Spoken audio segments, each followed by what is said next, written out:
Good afternoon. Welcome to Education Nation. I am Michelle Renee. We air on the second and fourth Sunday at noon. Thank you for joining us. Let's first have a word from the Female Global Solution Network. Women have the power to transform this world. We can end crime and violence if we all agree to do one thing: share. Let's share our wisdom, share our time, share our talents, share our finances, but most of all, let's share our love. This is the Female Solution.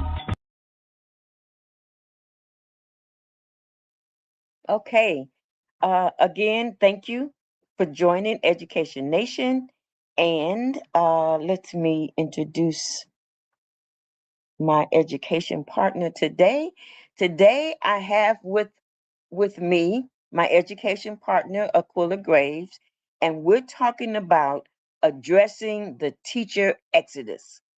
Teachers are working alone. They feel like they're working alone in the classroom, and they're ill positioned on their own to provide the kind of support that children need right now in order to be literate. And to expect teachers to solve the problems of literacy and inappropriate student behavior is actually the root cause of the current teacher exodus. Teachers are leaving the field, education, in droves for four reasons. Fourth, first, administration. Second, student behavior. Third, parents are not supportive at all. And fourth, technology is we there's too much use of technology which causes different issues. So my education partner, Aquila Graves, is with me today, and we're going to talk about addressing the teacher exodus. Let me bring her on to the stage. Hello, Aquila, my education partner. How are you today? Greetings to you, my sister Michelle. I am just honored as usual to always be able to be in present with you because man, when our two minds get together, watch out Wow. world. We coming. We coming. Here we are. So, Here we come. yes. So, roughly, I did some research, and an article that I read from Education Week is an educational magazine. Roughly, 7 out of 10 teachers abandon their careers these days in the last year or so, leaving the classroom without having within that first 5 years of teaching. And according to a 2025 survey and data that was collected and analyzed in that survey or by that survey, which was done by the Center of American Progress, teachers don't lose passion for teaching. They lose patience for the system that makes teaching impossible. There are four specific failures that I mentioned right before the commercial that this system fails teachers and pushes them out. And we know if the teachers are failed, then what happens to our students, our children? They are failed. So that's the first issue. And the same magazine cited the first reason, and we agreed on that as we prepared and discussed and brainstormed this show, that teachers cite high stake testing that they're required by administration, excessive oversight. They're required to just do way too much. They have, and most classes are inclusive, which means they have all types of students in one classroom without any support from from anybody else. and there's a lack of administrative support and a lack of autonomy. So the administration doesn't support teacher ideas and creativity. So that is a problem. So I found a clip that we're going to play that helps to talk about what that problem is as far as administration is concerned and how teachers are burnt out. This is from a teacher's mouth. Hold on just a second. Dream job. She shares her brief but spectacular take as part of our open call for stories. I don't know a teacher right now that's not struggling. And I know a lot of teachers. My father was a guidance counselor for 30 years. We had a family of 5 on just his salary. And he got the summers off. He got to coach and be with people. It looked like a joyous, fulfilling, satisfying, and sustainable life. So I just knew from an early age, I wanted that. So I teach at a charter school in Long Island City, Queens. We serve grades 6 through 8, so I'm at a middle school. The biggest perk is you get to see these people and experience these important life events with them. I work with some of the most brilliant, incredible educators that you'll ever meet. They are open-minded, they are creative, they are collaborative, they are hardworking, and they are tired. During COVID, teachers really had to learn a new job. To teach over a screen was unbelievably infuriating and demoralizing. Nobody turns their cameras on, so you don't know if they're listening, you don't know if they're there. Again, I work in the midst of the largest housing projects in the country.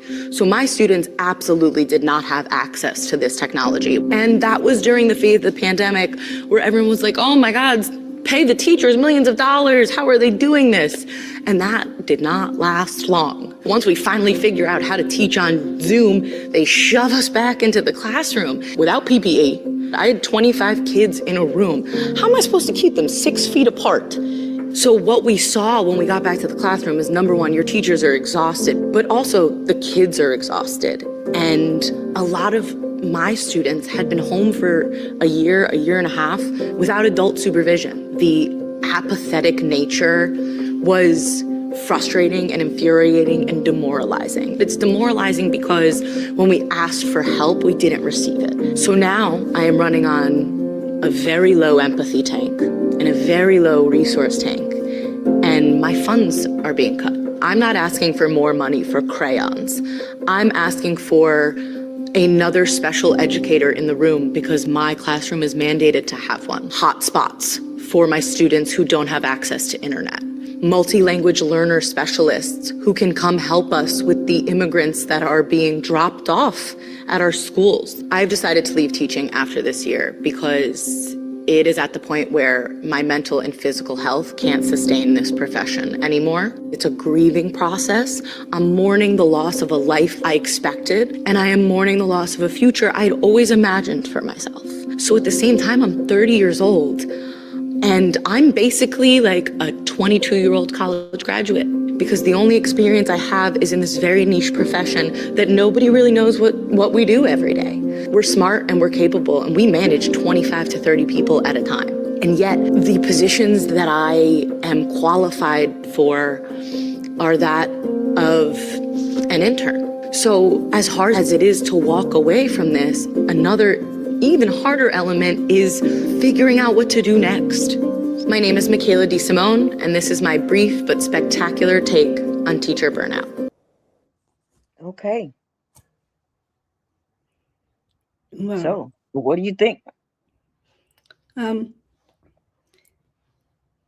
Wow, that such disheartening and really heartfelt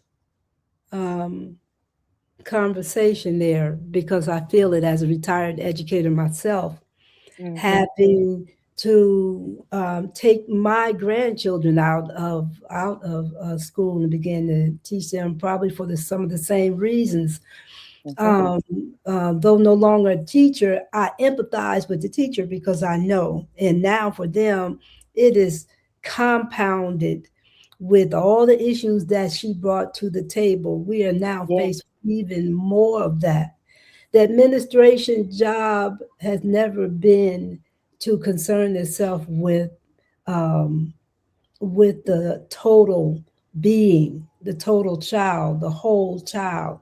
It always has been to um, bring them in, corral them, or whatever that we do, give to them the whatever we feel they should have, and then usher them out with very little concern for the teachers that you mandate to be qualified.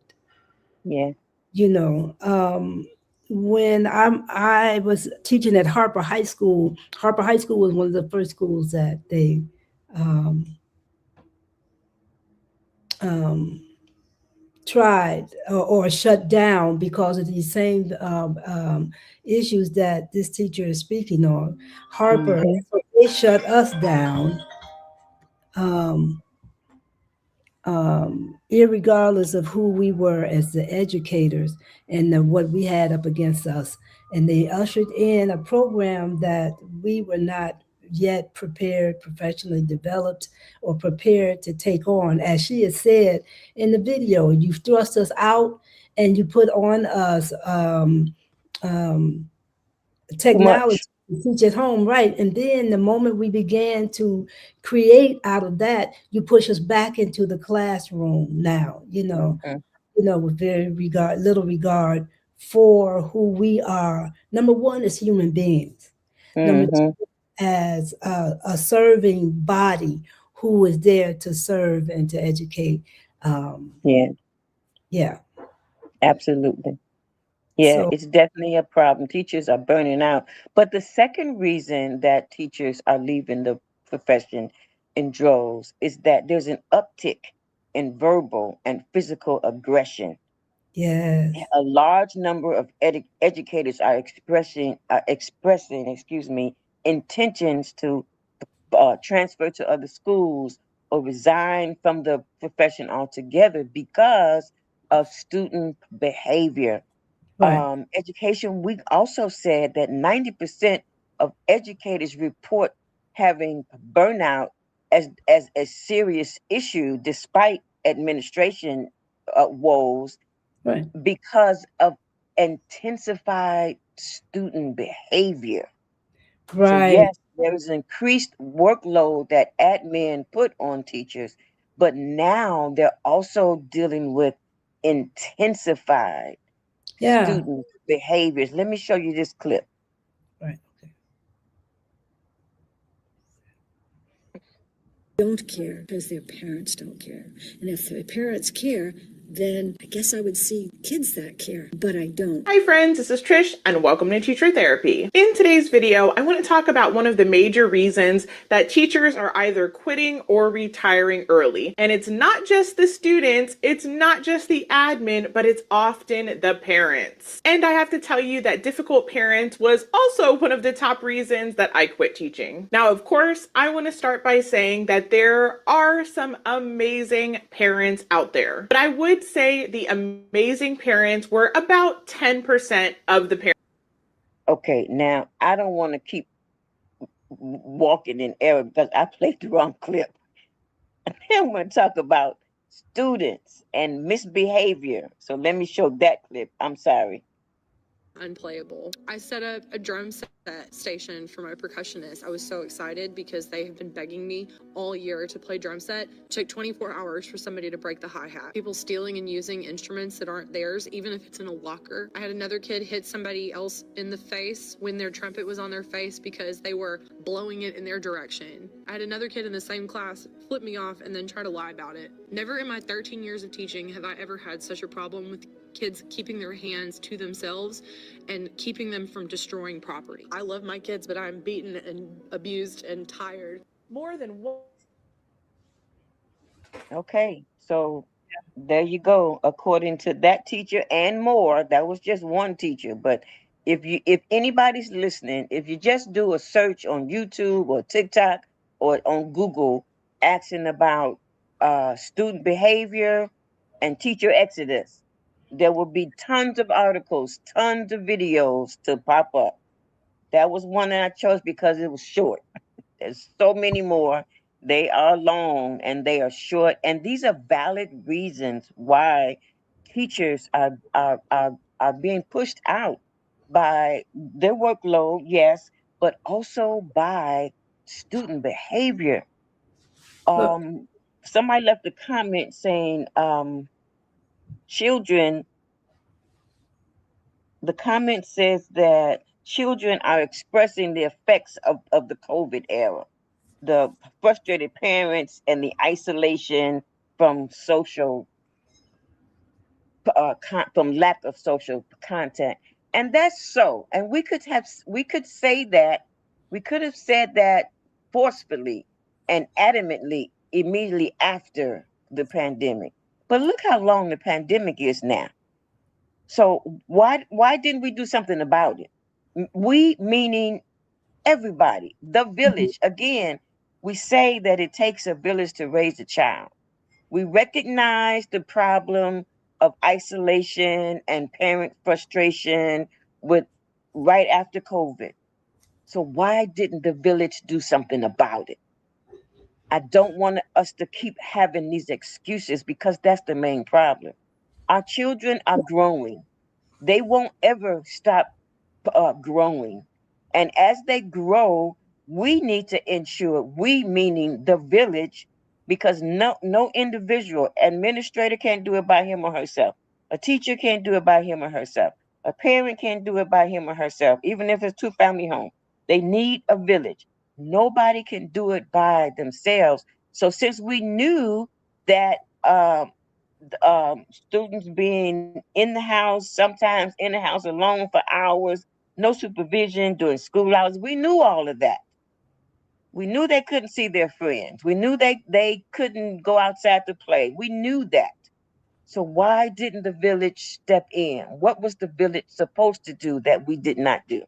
You want to help me answer that question? I don't I, have all the answers. I do. I think one of the primary fundamentals is that our value systems changed. Okay. When our value systems changed, all hell broke loose. There was a Mm-hmm. time when we valued home, where everybody showed up at a certain Yeah. time. You Yes. was in the house to Mm-hmm. eat at 6 o'clock. Everybody did. Everybody Mm-hmm. came in. Yeah. You Yeah. know, there were no strays unless they Yeah. were of age or working a job, but there were no strays. Mm-hmm. Everybody was there. Mm-hmm. Yeah. Yeah. Whether it At was dinner just time. the mama or Yeah. just or both mama and daddy, Yeah. they were there. We were there as so our value systems changed. And that And not only did value systems change, but and that's correct, but also the basic family structure, it changed in a lot of cases also. but So that's some why. household value systems changed. Some households, the structure of the family changed by death or by separation, Yeah. by But divorce, but by those a location. It but, changed. but those things that you value, you hold on to. Right. Very So true. values don't go anywhere. Those things Very that you true. hold on to, those are the things that you value most. And you You, know what? And that's true. And if yeah. you let it go, that means what? That you didn't value it like Yeah. you said you No, did? no, we let go of it for all kinds of for survival, like you said, perhaps. And Yeah. for the emotional states that we be in. Because we're coming through trauma, we're traumatized, we have so much going on Yeah. our plate. Our children, we're so busy trying to feed them that it becomes a difficult piece trying to care for them too. It does. And I getting those bills paid. yeah, Living in yeah, Chicago, you got to get that gas bill paid. yeah, And you got sometimes to. that gas bill can be quite a lot. And remember those same challenges then, there now, today was there then. But what we had was community. We had the Miss Shirley's, the Miss Deans, the At the brother village. George, brother Jesse. Yep. We had those And who would grandma step in because we and knew we had grandma and to serve. granddaddy, Yes. auntie so and so, uncle so and so. And Yeah. not only that, because we have that today. I'm a grandmother raising grandchildren, so we're still extended. But what we're missing here is that we're not all on the same page of what is Okay. valued. And so here, That makes we're in a sense. we're in a ball of confusion now. you know, Mhm. don't know really which way the ball is bouncing or how even, you Yeah, know, so we have to look at values for one, we do. and then Yes. we have to look at what are we willing to sacrifice? Mhm. What are we willing to give up in order to turn this thing around?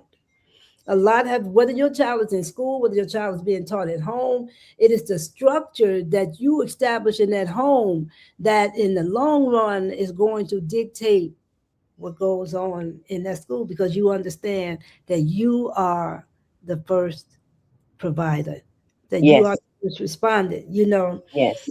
We and I hope I'm on track, and I hope that I'm answering. You're on track. So what I'd like to do now is there's a commercial that I found in the female solution networks system, and when I saw it today, because I was trying to figure out which commercial am I going to play, I'm like, somebody put this up here for me. So we can talk about it after I play. So here's our commercial break. It looks like rain again today. Dark clouds gather and fill the sky.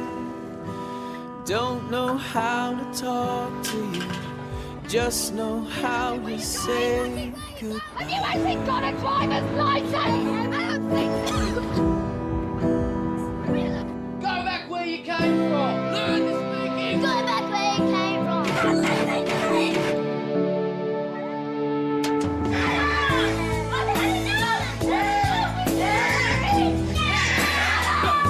Is that what you think?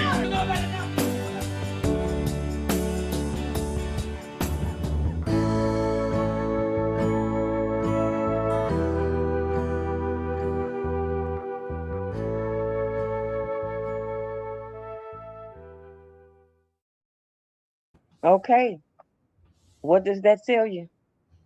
What do you get from that video?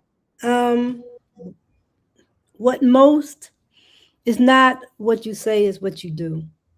Yep. Then it's not just what you do, is how you do it. Mhm. And that's, and our children are they are our greatest observers. They are our greatest audience, And and they they will always do what they see you do see you do over what they hear you say. what they hear you say. You Yeah. know, and so being able to be empathetic, always in an empathetic Yeah. place, of awareness, because then that makes you conscious of your spatial awareness and who's standing next to you and what image are you putting out, and what because what you put out is what you get back. What you get back. Mhm. And what we see in our children, all this disbehavior, all this out of order, all of this They that's going see on with that our children. somewhere. They Yeah, see that. yeah, we have got to learn how to be cognizant of the that stands before us, and that's our children. They're Yes. only given to us to model and to shape into the Exactly. best that we can Yes. shape them into. And it can't happen when we're at our worst. And we know that modeling behavior for our children, and we're talking about administrators, teachers, parents, everybody in their child's environment and community, is fundamentally important, Yeah. because children are, they they do have their own brains, but again, they will do what they see rather than what you told them. And and, and And so two, they learn from observing the adults around them. I I'm an educator. We're educators. So people ask me all the time, other educators, what's wrong with these kids? My answer is always, what's wrong with the children are the adults around them. yeah. That's what's wrong with them. Oh yeah. Oh yeah. So they not only have to hear instructions, but we have to model the behavior for them. We're Yeah. showing them how Because to behave, showing them how to think, not telling them. They're learning a lot of it. Of course, they are making some of it up on their own because they are thinkers, but a lot of it they take from the adults around them, and it grows into something monstrous. Right. And that's what we're seeing in the classrooms right now. And repetition, our children learn through repetition. Yes, they We do. all learn through repetition. Yeah. If we get our butt whipped enough times, we're gonna figure it out. So we all Yep. learn through And butt repetition. whipping is experience. So sometimes we learn from those experience. For me, that's a butt whipping. When I'm Mhm. going through a challenge and I'm going through a difficult time in life, so for me, that's a butt whipping. Yeah, I need to figure out, what did I do wrong? How can I do things differently? yeah. And if we're to turn this thing around, because we are in a mess, we are in a cesspool. And We it are. again, y'all, it begins in the Hmm. home. These are our babies. Yeah. We've got to understand that though that you are not rocking them in your arms, you still have an obligation to Hmm. raise this child in the best that you have Hmm. to give. You know what I mean? Yes. And so as parents, we have to really turn the mirror towards us and look, who am I in this process? Hmm. Who Yes. am I being so that I can be what my children need me to be? And Exactly. the teachers, we've always had problems in our classroom that I can remember. Always. But I tell Always. you, when the teacher called my mother, my mama said, I'm Hmm. coming. And when I got home, she checked me royally, what's going on. And so it wasn't that we didn't bring stuff to the table. We That's did, right. but And we in had many cases, accountability in the home. But when right. we get home, we know we're gonna get checked for that one. But our parents came to the school if they got that phone call to fix Without the a doubt. problem. Quit Many playing. times parents come to the school when they get their phone. Well, first of all, some of them don't come. They don't Yeah, want the no, phone call, and they'll tell you that. That's your yeah, problem. They're in yeah, school. You handle it. But yeah. sometimes when they come, many times they come, they don't come to fix the problem. They come to to Mm. blame To you, blame. the Yeah, teacher, yeah. and to cuss you out and to fight Mhm. you and to figure out what you're doing wrong. And see, and at one So, point, to that, I remember when I was teaching uh over on the west side, and this mother mhm, was upset with me because um, I thought that her child was able to be resourced out of self-contained into a resource classroom. Well, that mhm, was gonna cut into her funds some kind of way, and so she come mhm, and was so belligerent with me mhm. that she wants, all okay, but I had the backup and the support of administration. Yeah, And hey, that's good. lady, but she would Mhm. come. So we've always had to deal with stuff like this. This is We have no always phenomenon. dealt with it. In So many cases now, though, another difference is that sometimes administration does not back the teacher up. they The to teacher don't they don't yeah, remains the source of the problem in the parents' eyes and the yeah, admin's eyes, yeah. which brings us to reason number three, why there is a increase in teacher exodus from education. Reason number three is, we talked about it, and when I did the research to back it up, there was a lot of backup. And that reason is, many teachers cite hostile environments as the cause of their exodus. There is an increased amount of negative scrutiny and criticism from parents, unreasonable demands from parents, very aggressive behavior from parents, and language to teachers, and this behavior and language to teachers is done by in front of the child, and there's um an inability to apply consequences for But bad behavior is a result. but can I address that when we talk Yes. about the inability? It wasn't the inability to address it. When if a teacher sent a kid out because he was out of control, she was considered a bad teacher. Not the kid is out Yeah. of control. He's disrupting my class. So let me Yeah. move him over here because now Hmm. you all handle him because they didn't want to handle him administrative. And so Right. that meant that you couldn't handle your class. So now, in order to keep your money flowing, you have to Mm-hmm. almost set instruction to the sideline, and your day is spent trying to manage a class. And Okay. what about the other children who really, then there's some And children in classrooms who want to learn. So I've got a video clip from a teacher's mouth that there- backs this reason number 3 up. Here we go.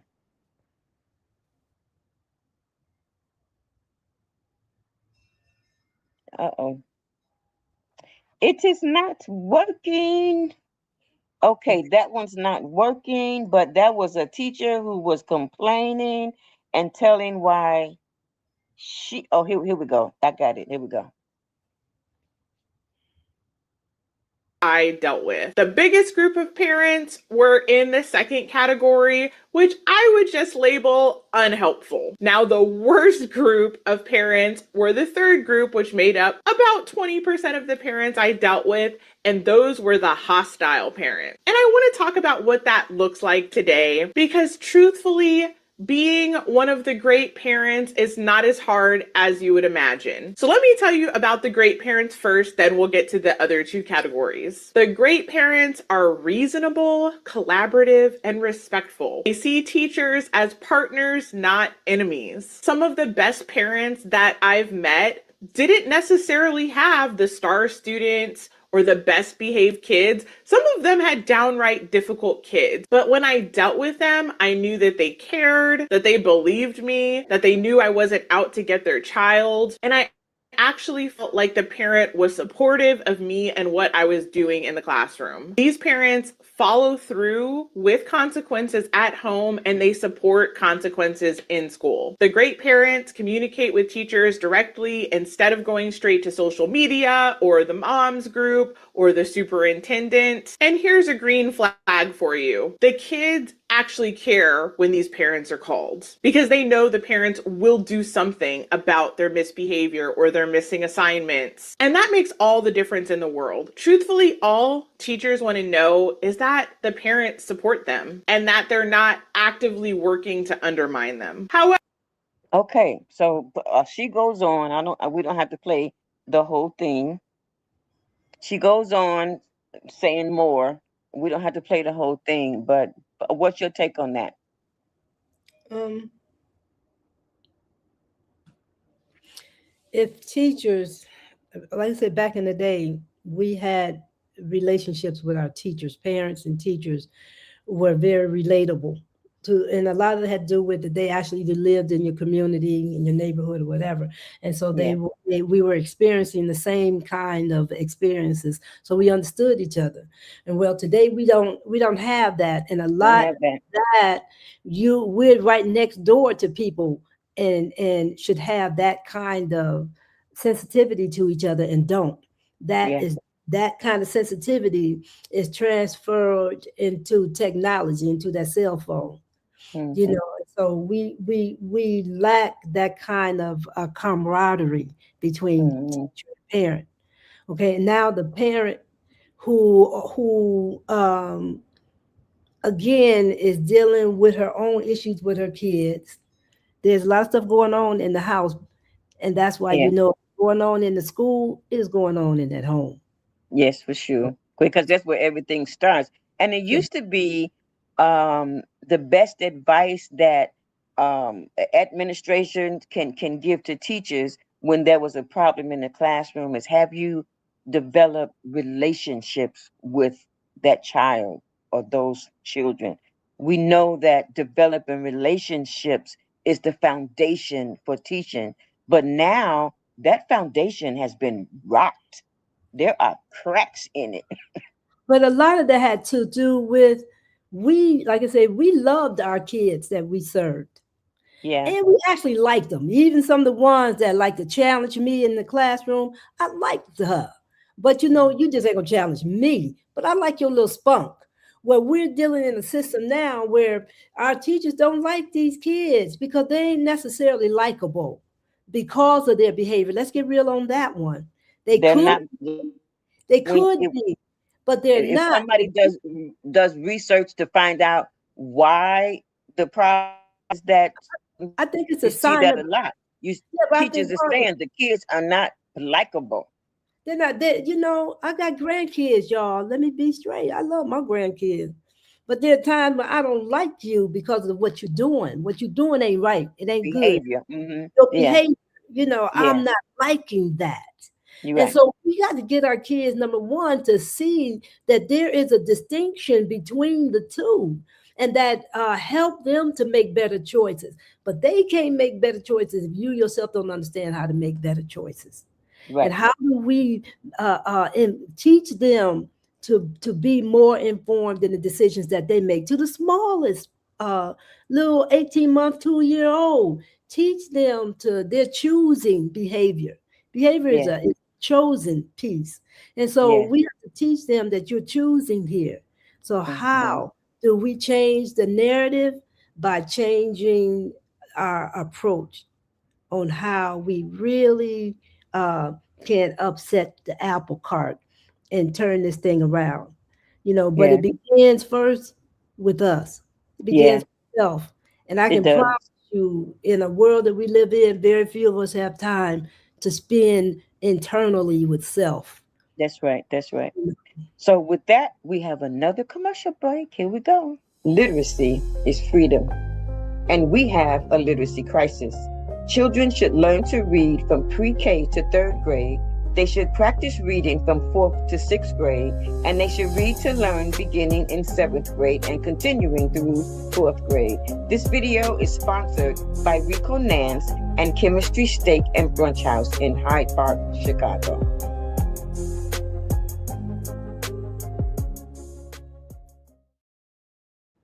Okay, that's our commercial break. So do we have anything else to add to the fact that parents are in many cases parents are a problem, which infuses bad student behavior? Yeah, can I say that with and be unapologetic about it? Mm-hmm. I'm a parent. And now, Mm-hmm. and now I'm a grandmama, mama. I'm a parent, grandparent, parent. Okay. And so I have knowing, having gone through around the sun as many times as I have now. Mm-hmm. There's a pattern. They call them algorithms or whatever, but there's Mm-hmm. patterns, and you get to look back and you get to see these patterns. Mm-hmm. And so I'm Mm-hmm. looking, and I know that I'm a better parent today than I was then. And a lot Yeah. of it has to do with really being able to, one, submit, you know, that I can't do it alone. Our teachers can't do it alone. Our parents can't do it alone. Our children Mm-hmm. can't do it alone. Our community can't do it alone. We said that. Yeah. Yeah. We Takes must, all of us. it takes all of us to get this thing shifted. We got to shift the tide on this Yeah. because And I think we the problem is another part of the problem is we said it takes all of us. We are the village, all of us. But the village is not working in tandem. not. There's something wrong with the pieces of the village where we're not all on the same page We're anymore. not. We're not on the same There's page. probably many reasons why we got off of the same page, but at this point, I don't think we need to talk about. Maybe we do need to talk about how we got off the same page so we can get back on the same page. No, I think we just need to acknowledge that we're Just all. acknowledge it and keep Let's and figure acknowledge out it. how to And get from back on that the same point, page. no, don't figure out. Let's create a new way because that way Okay, didn't I work. like that. I So like let's that. Don't let's yes. let's let's create a new way, a better way, Mhm. because Yes. that way has served its purpose. It's Right. done. Let it go. Yeah. This springboard, let this be our springboard. How Hmm. do we move forward, y'all? Because time really is on the table. Because I'm telling you, there is a problem with students can't read. I mean, it's a real problem. I don't know how loud I can shout it and where in situations and places I can shout that. We need to get on the same page because our children, many of our children, cannot read. They cannot sound out words. The words that they can sound out, they don't understand. They don't have books. I was at a family event with, but not my family, but other families. And there were about 5 families in the room. And of the 5 families, there may have been about 9 children, ranging from age 4 all the way up to 18.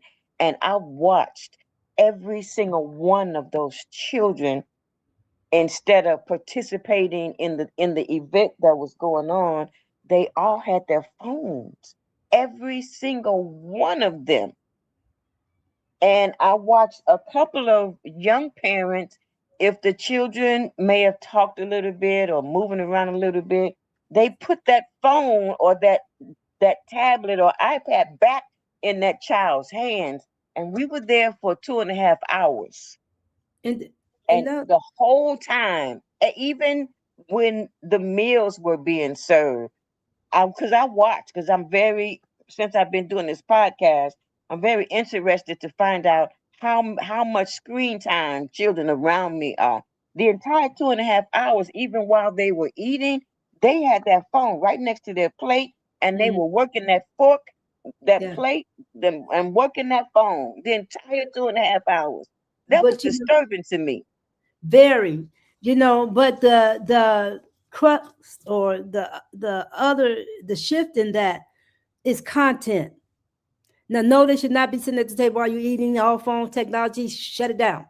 Yeah. But teach them, train them, and you can train them. I got some here that I've managed to train. If they get on technology, number one, I'm on it with you. I want to see what you're doing. Mm-hmm. And then Mm-hmm. and so after much through repetition, Mm-hmm. consistency, if they get on, the things that they're going to are the things that's satisfactory. So you Yeah. want to make sure that teach them what content, shave it down to where you and shut down every other avenue for them to do anything other than that. So let's take Mm-hmm. technology because it ain't going nowhere, people. It is Mm-hmm. like a silent monster, like a glob, just taking over everything. Is it memory? Is it real or is it Memorex? Which one is it? We don't know. That It's actually brings us to our fourth point, which is technology use in the classroom and at home and everywhere else. Because those 9 kids were not at home. We were actually at a church event. So okay. technology use in the classroom and everywhere else often causes negative student behavior in the classroom. Excessive use of technology creates major distractions. It reduces engagement in the classroom. It facilitates cyberbullying, ultimately impairing learning and diminishing attention spans. Excessive screen time promotes addictive behaviors.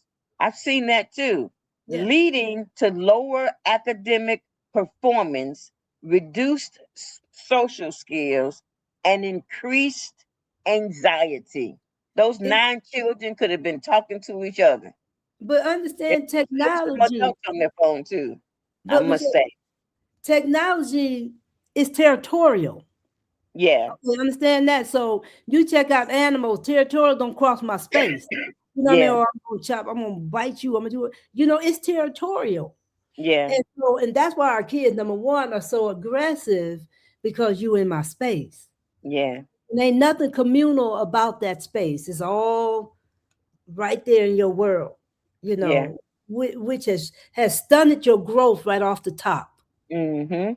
which has stopped Yeah, you from being able to procreate here, yeah, going out yeah, because all your yeah, stuff is in here. yeah. And the One of the best, comments says that phones and tablets have become babysitters. Yes, it most certainly yeah, have. What I but once described again, at that table, that event table, is exactly what was happening. What we're experiencing are the results of that. The results of this, that only loss of literacy, but loss of social skills. so right. Now, the next time we have an event such as that, I'm going to volunteer, because what I'm going to do is I'm going to find some um, quiet, interactive activities that those children can do at those tables. A simple thing, the first thing I can think of is color sheets and crayons. I'll have, when I volunteer for that next event, I'll have some color sheets and crayons on the tables. Now I got to think of some other things that I can have for those children to do. So that's part of what the village can do. When you are able, find something that you can do at wherever you are to ensure that the young people in your area where you are not only using their phones and iPads and tablets. Give them But something else to do. That's part of the village. but remember these educational apps that we send them to, very very educative and interactive. But you want to not overlook that whole child perspective, and you want to look at how do they communicate with each other. And And it's because it's banging the inside amount of the screen time. The yeah, amount of screen time that is too.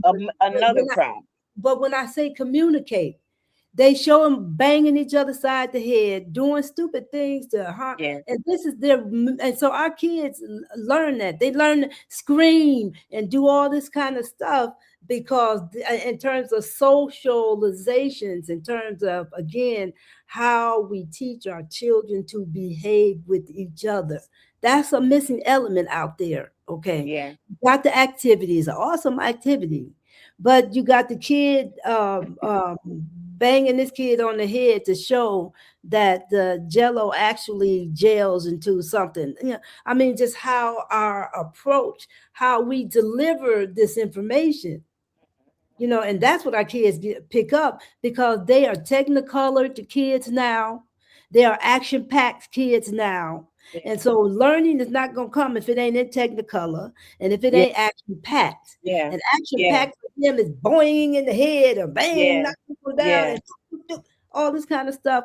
We got to get Mm-hmm. that out of Now, our and we turn do. that, shift that, shift. Yes. I read another article from the National Institute of Health, and it was saying that excessive screen time in children of any age impacts their development, especially the young children, because it reduces their physical activity. It disrupts their sleep at night when they're on it so often in the daytime. It impairs their social emotional growth. It leads to a higher risk of obesity because the students aren't moving. Now, I can attest to that because most of what I do these days, I teach online. Everything I do is online. So I have to intentionally set an alarm every hour. I intentionally have to get up and bounce on this rebounder or walk on this walking machine my daughter put next to my workspace, because if I don't do that intentionally every hour or every 2 hours at least, I will sit here all day because everything that I do is online. And so for our young people, high consumption, too much screen time, it's a problem in It's language called delays, shorter attention span, increased anxiety and depression.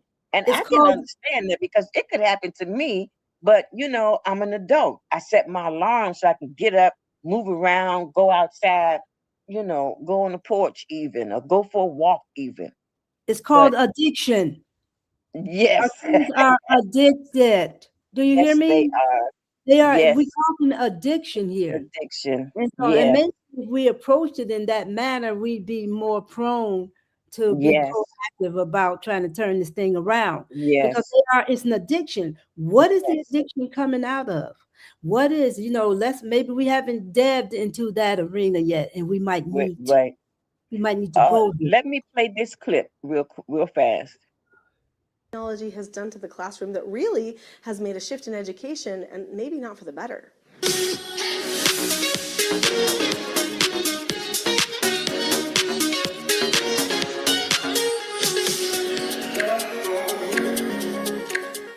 So technology has changed drastically in just a matter of, 10 and 15 years. I mean, honestly, just with AI now, I mean, and that's just a few years in here. We really are just on the cusp of more innovation and more innovation. And as exciting as that is, and even though our children have been raised with buttons and devices and all kinds of stuff, more than any other generation ever had, that doesn't mean that it creates the best educational environment for our children. So education is a creative process where a person actually takes information, they sort it in their mind, they decide what is true, and then they decide how to present that truth to other people. They compare it to other things. Part of education is a syntopical approach. If you've ever studied How to Read a Book by Mortimer Adler, then you know that there are different levels of reading. So at first we just learn about things. We take in bits of information and we try to decode so that we can read and stuff like that. And then we compare and contrast, but we get to a place where when we learn something, we are able to pull from all of this other information around us, and we can syntopically analyze it. And then we can take that information and maybe even turn it into something new. This is a creative process. This is how new things are found. Right now, when our youth and our children are all on Chromebooks all the time and computers and devices all the time doing their education because that's what everybody has done with the one-to-one learning, do they have as much opportunity for that creativity? What do you think? So maybe some things on the internet, some things on your phones or online could be used as creativity. I recently was talking to a high school student and she said that in her pottery class, the teacher said that she could use her phone for inspiration so that she could maybe find something to make in her pottery class. Well, that sounds like a pretty beneficial use for technology, right? You're going to be inspired. And certainly there are a lot of things there that could be inspiring. But when we're talking about putting together the projects, is it really that creative? If we have to stick to a certain format every time, and it's a digital format, and maybe somebody takes us through that format, like there's a process that we just have to go, okay, this phase, and then the next phase, and we don't even get to create the phases. I remember when I was in school, I loved doing oral reports. That was my favorite, a lot more than written reports. Probably because I'm more of a speaker by nature, I don't know. But I loved getting up in front of the class and getting creative. Sometimes my oral report would involve a poem or a rap or a song or even a dance move. And then sometimes it would have posters and sometimes they would have object lessons. Because it was my report, I got all the freedom in the world to go home with a blank slate in my mind and I could determine what type of a poster I wanted to make, what type of an object lesson, how creative I wanted it to be. Did I want it to rhyme? Did I want to bring somebody up from the audience to show something?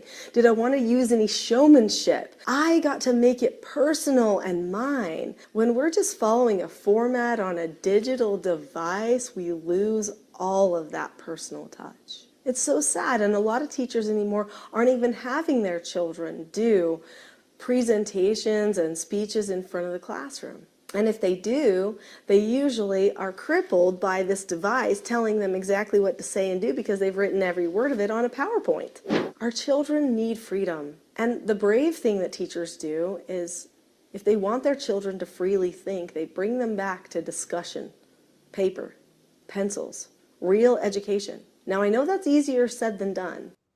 Okay, she goes on, but I think that we listened to enough. Mm-hmm. Yeah, what We need to resonates? get back to the old ways.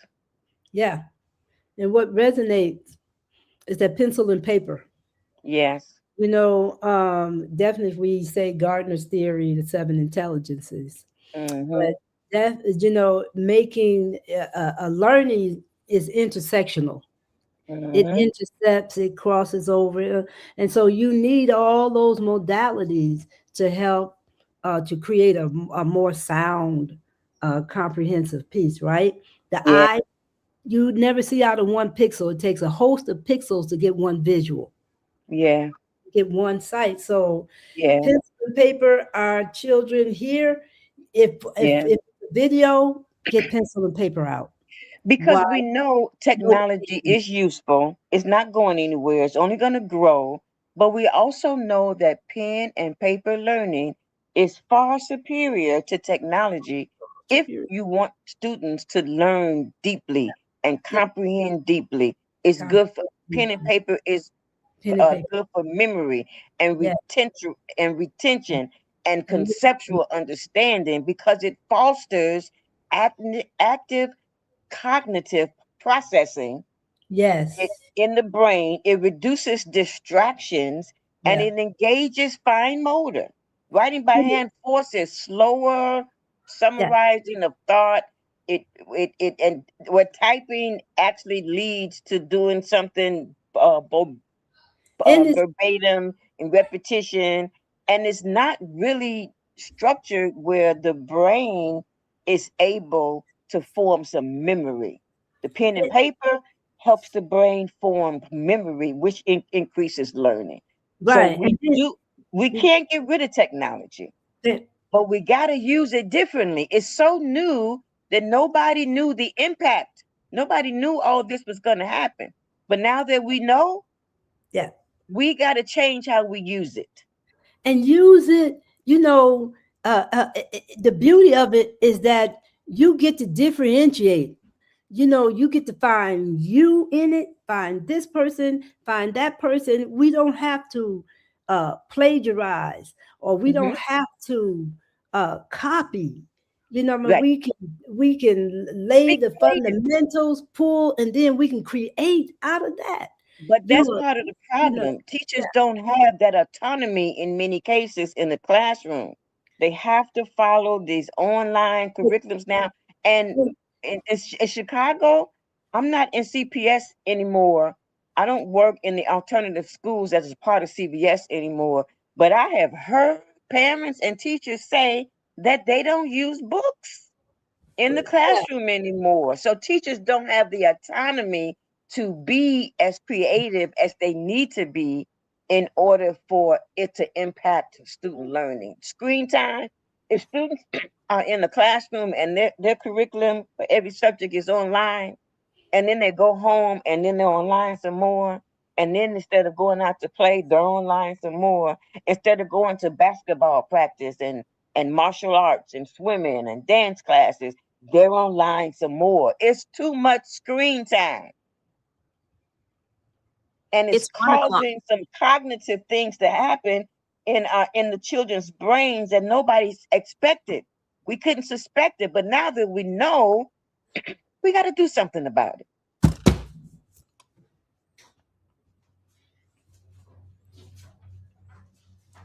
I agree.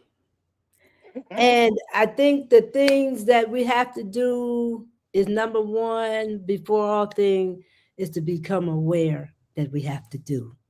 Yeah. And once we do that, even if we don't know, it says that when the student is ready, the teacher shall appear. All right. We um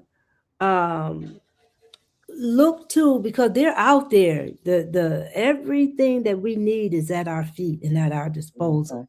Mm-hmm. But we have to be willing to look beyond ourselves. Let's go to community. Let's go to resources. I can't do this, but there's somebody over here who can. How do we bridge? How do we foster relationships so that we can really be able to do that? What can families do to ensure high achieving homes? I just said it. We can begin to, number one, dismantle what's before us and Mm-hmm. start with the fundamentals. What are the fundamentals? Establish the fundamentals, and the fundamentals may, to me, they may deviate from one household to the next, They but will. the groundwork, the foundation should be the same. Because these are the fundamentals on um, how you practice those fundamentals is what will give you your differentiation. But the Yes. fundamentals are the same. And I How said it too. Manage just your child's screen time. If they're Yeah, going to a school where they're online all day, you don't have any power over that. The school curriculum is the curriculum. So when they get home, help them do something physical with that information. With that information, yes, but also enroll them in a class, basketball, football. I mean, I don't have small children anymore. I'm sure that those are out there, and I'm sure they probably cost a whole lot. So then go outside with them. I don't see any children outside on my block anymore. I don't see kids outside. Yeah. I don't see it. Yeah, and parents, yeah, we saying that, man, I'm already got my plate is so full, is ridiculous. Yeah, but there's they no got greater. children. There's no I right. had 5 children. My plate was full. I had Right. 5 I children. agree. My husband wasn't always cooperative. God rest his soul. But I had 5 children, and they grew every day. It seemed like my sons might have grown every hour. Yeah. So Yeah, I had to be able to put some of that down just for a little while. I'm not saying a long time, 15 minutes maybe. Can parents find 15 minutes to go outside and watch their children play? Because you can't send them outside to play anymore these days. No. But can you go outside with them for 15 minutes? Just 15 minutes. That's all, 15 minutes. We're at a critical mass now where it should not be it's not optional anymore. It's not optional. It's not optional at all anymore. And we can't use the excuse, well, I'm busy. I got so much to do, and I got this, and I got that. Yeah, but your children are still growing. Yeah. They won't ever stop growing. It's gonna, a whole year's gonna go by, 5 years are gonna go by, 10 years are gonna go by, and what? They won't stop growing. And like I said, man, there's so much resources out here now. There's so many free apps. Find some resources. You know what? Resources. Maybe not next time, but the time after that, when we come together and talk, let's bring together some resources to share. Maybe we should share Parents who are too busy to find resources, let's put together a bank. Maybe we could put it on our website where they can click on that link and find some resources. We're going to find them in Chicago. So if you live in Chicago, we're promising right now to do our part and be the village and create a resource where there are things that you can take your children to. We'll gather that, but give us a minute. But if you're outside of Chicago and you're listening, you do that. You be the one to find the resources and share them on your Facebook page to people who live in your area, on your Instagram, or send them in an email or text. Let's start being the village for real. Yeah. We know that it takes a village to raise a child, and we say that all the time. Let's stop talking and be the village. That's my last word. Do you have a last word? Yeah. Remember, teachers, we parents, we are the teachers. Our children, their first experience with teachers is through us. Mm-hmm. We are the teachers. Let's claim that. Yeah. Let's step up and let's take ownership and turn this walk thing in around, y'all, because we can walk stop in it. We can change it. It is preventable. Yes. This is church. It's preventable. Okay, so let's do that. This is church. Hallelujah. Hallelujah. And with that, it's time to go. Time to go. I always love the way we brainstorm and talk these things through in behalf of teachers, in behalf of parents, and definitely in behalf of students. So hopefully somebody got something out of this, and we'll bring some more another time. Yes, sir. Yes, ma'am. We've come to the end of our show today. If you missed any broadcasts, go to our website for the audio and video archives at www.thefemalesolution.com. On behalf of our team of radio hosts, I'd like to thank all of you who participated in today's discussions. And to our global family joining us from all around the world, we say thank you. To our family in China, xie xie. India, dhanyavad. Japan, arigato. Korea, kamsamnida. Russia, spasiba. Germany, danke. Poland, dziękuję. France, merci. Spain, gracias. Italy, grazie. Egypt, shukran. Ghana, madasi. Nigeria, eshe. South Africa, Ngiyabonga. Senegal, Jareh. Kenya, Asante. Israel, Toda. Pakistan, Shukriya. Afghanistan, Tashakur. Saudi Arabia and Palestine, Shukran. Assalamu alaikum wa rahmatullahi wa barakatuhu. Thank you, and may peace be upon you and the mercy of God and God's blessings.